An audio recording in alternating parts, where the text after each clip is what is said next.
Most people would have no idea that. And on top of that, right, it's 450 miles away. Yeah. It's not like you drive by the Capitol and think, oh, well, that's where state government happens. Right? I imagine most people don't even know where the Capitol is. If they did, they probably think it's in Reno. So I think that the awareness, that's always been the hope, is an informed electorate, would make better decisions and you'd have more accountability of it.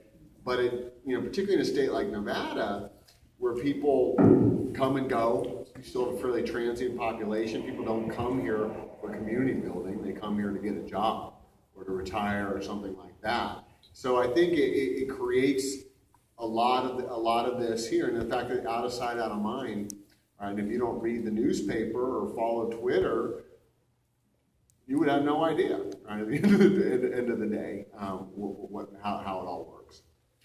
Sorry, I wish I'd be more optimistic. I wanted to do two quick last questions. I know there's two other people.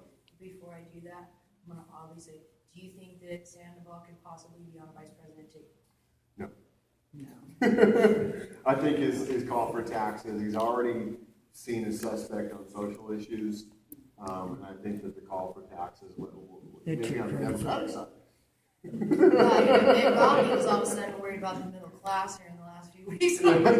I don't know what they got going on. I don't, I think he only play to that, but I think he wouldn't deliver that stated death if that's what he wanted to do. Yeah, and I've been arguing with the governor over the Tesla project. On account, he lied about what it was going to cost us, what he did.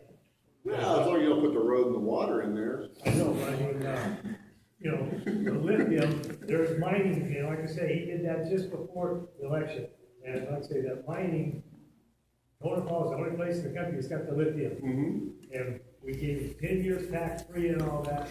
And then what you're paying, what you're giving Tesla was, I think it's $32,000 a year for every person they have on their staff to do work up there. So, I mean, and then he says, so it's going to cost, he said in the paper, $1.4 billion. I questioned him on that, and I questioned the Review Journal, and they came out and they said, no, it's $5 billion. I talked to state senators and assemblymen, and everybody said 1.4. I mean, these people are lying like. Yeah, it depends it depends how you calculate it, right? But they didn't put the road in, we know that. Yeah. They didn't, there's no water, they have to pipe the water to there, that's another huge cost. Then there's gonna be the infrastructure costs for healthcare, exactly, all that stuff's not included in those numbers. I think the bigger question is why this all is happening on one guy's property who happens to be a county commissioner in Story County. Yeah. I think is the bigger issue. If you wanna do economic development in Nevada, it has to be in Story County in this guy's property, and I think that's the real interesting question. Yeah. I'll let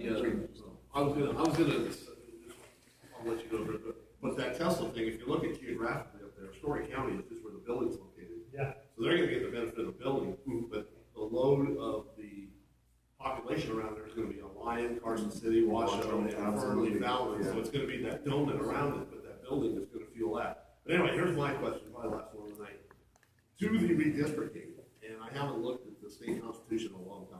I did read it one time. The whole thing? Yeah, the 63, if they did redistrict, is there any way they could play with the numbers and increase the numbers? Oh, yeah. Like, because Gio Kachia, his Senate district goes from Prim all the way to Jackpot.